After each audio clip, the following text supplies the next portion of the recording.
পর্দাশীল প্রেমিকা জান্নাত থেকে নেমে এসে তার প্রেমিককে ব্রার ফিতা দিয়ে লাভ ব্রেসলেট বানিয়ে দিচ্ছে। শুধু তাই না, এখন তো মার্কেটে হালাল প্রপোজালও এসে পড়েছে।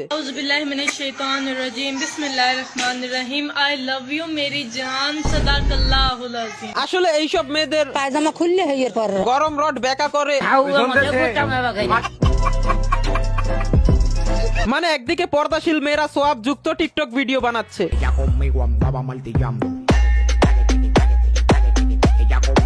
দাঁড়ান ফরজ কাজটা করেনি।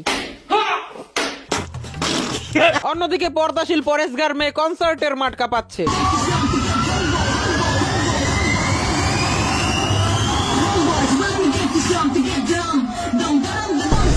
মূলত পর্দা করে যারা এইসব নোংরামির কাজ করে আর নিজেকে দাবি করে জান্নাতের হুরপরি অথবা রানী, তিতা হলেও এইটাই বাস্তব। এরাই হলো এই যুগের সব থেকে বড় চুতমা রানী।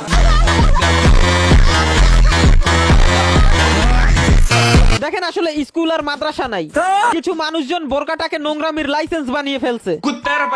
কেউ হাত মোজা বোরকা পরে রাস্তাঘাটে টিকটক বানাচ্ছে, কেউ বোরকা পরে সিগারেটের ধোঁয়া উড়াচ্ছে, বলেন কি, আবার কেউ তো পর্দা করে কোরিয়ান ছেলে নিয়ে পালিয়ে যাচ্ছে। দুজন বেস্ট ফ্রেন্ডের একজন পছন্দ না, আমারও পছন্দ হয়েছে। এখন কথা হয়েছে ওনাকে তো আলগাইতে পারবো না, নাহলে নিয়ে দৌড় দিত। এরা হলো পিওর পর্দাশীল।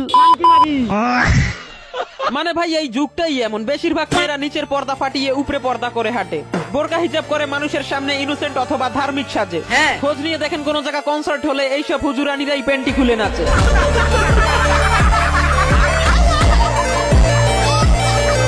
দেখেন, এইসব প্রিমিয়াম কোয়ালিটির ভুস্কিরা সিগারেট খাক অথবা রাস্তায় উলঙ্গ হয়ে নাচুক। তবে আমার প্রশ্ন হলো, এরা ইসলামের নাম কেন খারাপ করতেছে? এই শুয়োরের বাচ্চা ভাই, মানে এখন তো ছেলেদের বোরকাওয়ালিদের উপরও ট্রাস্ট ইস্যু হয়ে গেছে, বোঝাই যায় না কোনটা ভালো মেয়ে আর কোনটা। দেখেন, এইসব এল জেনারেশনের পরেশগার মেয়ে, আই মিন বোরকাওয়ালি আর কিছু ছাপরি হুজুরদের জন্য আজকে সবার নাম খারাপ। বলেন কি? আর এর পিছে সব থেকে বড় ভূমিকা হলো বাংলাদেশের টিকটক অ্যাপ্লিকেশনের। এই টিকটক নামক ভাইরাস একবার যার ঢুকে যায়, সে আর কখনো মানুষ হতে পারে না। ভাইয়ার নাই চরিত্র, ভাইয়া বউ খুঁজে পবিত্র, ভাইয়া লয়াল। এদের শাওয়ার নাই ঠিকানা, এরা টিকটকে এসে জামাই খুঁজে মাওলানা। এদের না আছে লাজ লজ্জা মানিজ্জাত, না আছে ধর্মের আলো। এমন নির্লজ্জ ডুপ্লিকেট পর্দাশীল মেয়েদেরকে বিয়ে করার থেকে অবিবাহিত মরা ভালো।